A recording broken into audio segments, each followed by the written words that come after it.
it's Natalie Nicole of McRose Therapy Services, and I am back with another video. Before I get into this video, I want to say thank you guys so much for all the feedback that you are giving me on my videos. I'm appreciating the likes, I'm appreciating the comments, the subscriptions, and I most importantly love the DMs. I've been getting so many DMs from people and I appreciate it. You guys letting me know that you enjoy these videos or that you connect with something that I have said or that you're struggling in some way makes me know that I am doing what I wanted to do with this channel. The topic of this video today is anxiety. Yes, anxiety, something that we literally all experience. So let's start by defining what anxiety is. Anxiety, a feeling of worry, nervousness, or unease, typically about an imminent event or something with an uncertain outcome. So oftentimes people think that anxiety is just excessive worrying or just feeling nervous. But in actuality, anxiety can be you feeling guilty, you having intrusive thoughts, you thinking that you're going to fail, you feeling drained. And then also on top of that, we have physical symptoms. Some of us have sweaty palms when we feel anxiety. Some of us, our throat closes up. Some of us, we feel nauseous or we get headaches. A lot of symptoms, there's no, if you have anxiety, you'll definitely experience this. That's not how anxiety works, nor any other mental disorder. So one thing that is for sure is that as humans, we will always experience anxiety at some time in our life. What's important though, that I want this video to definitely get across is there's a difference between normal anxiety and clinical anxiety. According to medical, a lot of times we use anxiety or having anxiety in the wrong context.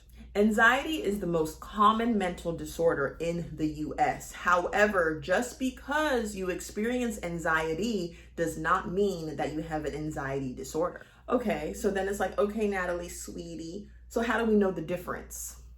I got you. Figuring out exactly what the stressor is to your anxiety is very important. Anxiety happens in a reaction to an occurrence. Sort of like you have an exam coming up, or you are about to enter a new career, or you're moving into a new city or a new state. However, when you struggle with an anxiety disorder, you usually struggle for a long time. Like it's an ongoing stressor. It's not really reacting to something that has happened, but it's sort of just underlying. Sometimes when you have anxiety disorder, it's difficult for you to pinpoint exactly what the stressor is.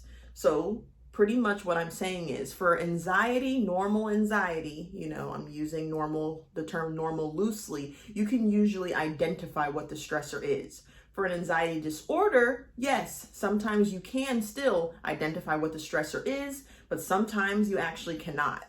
Another thing that is important to know when trying to decipher between anxiety and anxiety disorder is the time, intensity, and the duration is very important. Like I said before, for anxiety, the normal anxiety that we all experience, usually it's fleeting. It comes and it goes. When you struggle with an anxiety disorder, usually there is an impairment piece to it. And when I say that, I mean usually the anxiety gets to the point where it's interfering with your daily routine.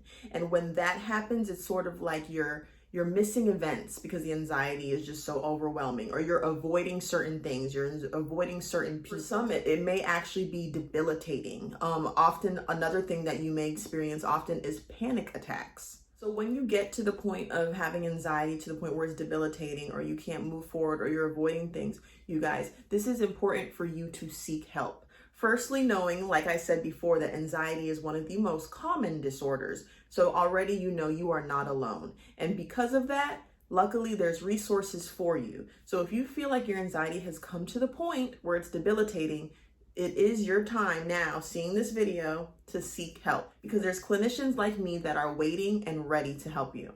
Some of the most common anxiety disorders are ones such as generalized anxiety disorder, social anxiety, specific phobia, or panic disorder. There's also other disorders where anxiety is present. If you feel like you have reached a time where you have an anxiety disorder, a clinician will help you better understand what you're experiencing, and you'll have a better idea of exactly what anxiety you are struggling with. For your everyday anxiety, what I definitely wanted to leave you guys with were some things that you can do if you feel that you are struggling with anxiety. Firstly, drink water. Water has natural calming properties and it can be very soothing to our body during high stress times. For my clients, I sometimes like to utilize things to help with dealing with anxiety. Play-Doh and foam squares are really beneficial for things you can do to battle anxiety. I'm a big fan of coloring books to battle anxiety. Another thing that I really enjoy is journaling. You can find journals everywhere. Journaling is your friend. Another thing that sometimes happens when we have anxiety or are about to have an anxiety attack is we have shortness of breath. Something that I've implemented with mine is bubbles. Sometimes taking deep breaths we're not able to do. I keep bubbles in my office, obviously for my clients, but I'm not gonna lie to you guys. Sometimes I use them too. But I like to use bubbles because it helps us concentrate on our breath. And when we're having a panic attack or we're feeling excessive anxiety where we are having difficulty breathing, focusing on really breathing in and blowing out and making an effective bubble can be very beneficial. Guys, what's very important for anxiety is challenging your thoughts. Something that's so important is being able to identify when you're not being realistic with yourself or when you're being a bit irrational, which we sometimes always do. A very important thing is positive self-talk, speaking positively into yourself. Taking a mental break is important. I'm not playing with you. Even if you have to have a timeout for yourself, 5 minutes, 10 minutes, literally, it does not have to be that long. For when you feel overwhelmed, to know to back up. Like, let's say you're working on a project and you're feeling anxiety. Take 5 minutes to regroup. Take 5 minutes to breathe. You can use any of the little tools that I just showed you in this video and take a second to challenge your thoughts. Use sensory items, breathe, use bubbles, and then begin your task again. Another thing that's important, and if you know me, you know this is very important and I do not play about it, is sleep.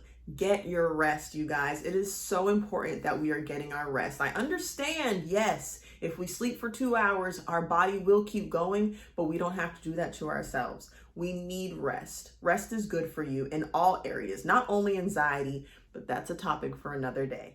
Another thing that is beneficial for when you're struggling with anxiety is scents. And when I say yes, scents, I mean like incense, like lavender smells, tea tree oil is a good smell, mint, peppermint, those type of smells are very soothing to you. So just taking a second to breathe deeply, like I said about the bubbles, but breathing, taking a moment to breathe and really inhaling those scents can be very beneficial. Like I said, you're not alone if you're struggling with anxiety. Yes, there's the normal anxiety and then there's the anxiety disorders, but regardless of whichever one you have, there are ways to deal with it in a healthy way. I hope you guys got something out of this video. Let me know if you try any of the coping skills that I introduced you to, and I will see you in my next video. Like, comment, and subscribe. And like I always say, thank you guys so much for watching.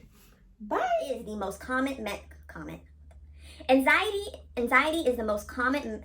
What?